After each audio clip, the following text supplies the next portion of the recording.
اور آج نہیں کریں گے تو پھر کب کریں گے؟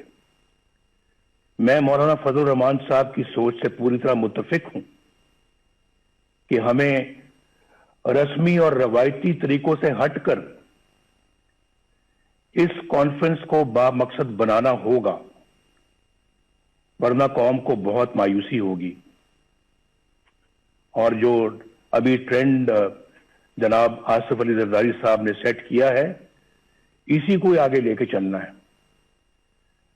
آپ سب جانتے ہیں کہ 73 برس سے پاکستان کو کن مسائل کا سامنا ہے۔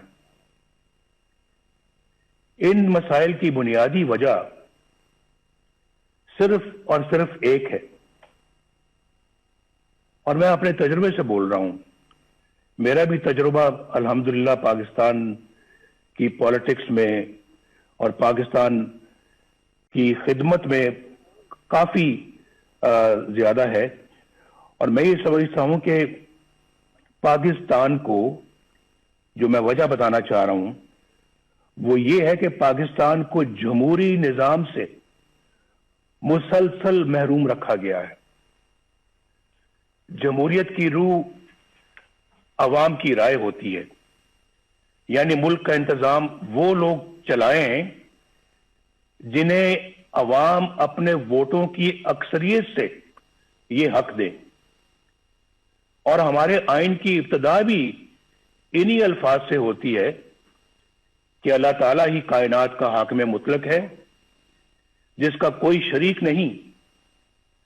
اس کے طے کردہ حدود کے اندر رہتے ہوئے پاکستان کے عوام کی طرف سے استعمال کیا جانے والا اختیار ایک مقدس امانت کا درجہ رکھتا ہے۔ آئین کے مطابق ہمارے جمہوری نظام کی بنیاد عوام کی رائے پر ہے۔ دنیا بھر کی جمہوریتوں کا یہی اصول ہے۔ جب جمہوریت کی اس بنیاد پر ضرب لگتی ہے اور ووٹ کی عزت کو پامال کر دیا جاتا ہے تو سارا جمہوری عمل بالکل بے معنی اور جعلی ہو کر رہ جاتا ہے۔ جب عوام کے مقدس امانت میں خیانت کی جاتی ہے اور انتخابی عمل سے پہلے یہ طے کر دیا جاتا ہے کہ کس کو جتانا ہے اور کس کو ہروانا ہے،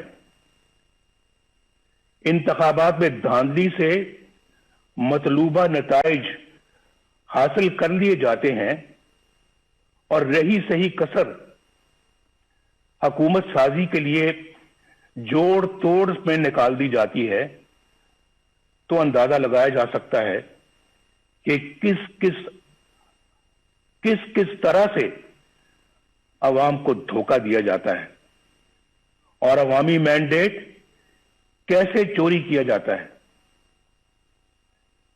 بدقسمتی سے پاکستان کو اس طرح کے تجربات کی لیبارٹری بنا کر رکھ دیا گیا ہے۔ کوئی نمائندہ حکومت بن بھی گئی تو اسے ہر طرح کی سازش کے ذریعے سے پہلے بے اثر اور پھر فارغ کر دیا جاتا ہے۔ اس میں یہ بھی پرواہ نہیں کی جاتی کہ اس سے ریاستی ڈھانچہ کمزور ہوگا، اقوام عالم میں جگ ہنسائی ہوگی اور عوام کا ریاستی اداروں پر سے اعتماد اٹھ جائے گا۔ یہ بات پاکستان کے بچے بچے کی زبان پر ہے کہ 73 سالہ تاریخ میں ایک بار بھی کسی منتخب وزیر اعظم کو اپنی 5 سال کی آئینی مدت پوری نہیں کرنے دی گئی۔ ہر ڈکٹیٹر نے اوسطاً 9 سال غیر آئینی طور پر حکومت کی، جبکہ عوام کے ووٹوں سے منتخب وزیر اعظم کو اوسطاً 2 سال سے زیادہ کا عرصہ شاید ہی ملا ہو۔ جرنیلوں کی مہم جوئی کو روکنے کے لیے 1973 کے آئین میں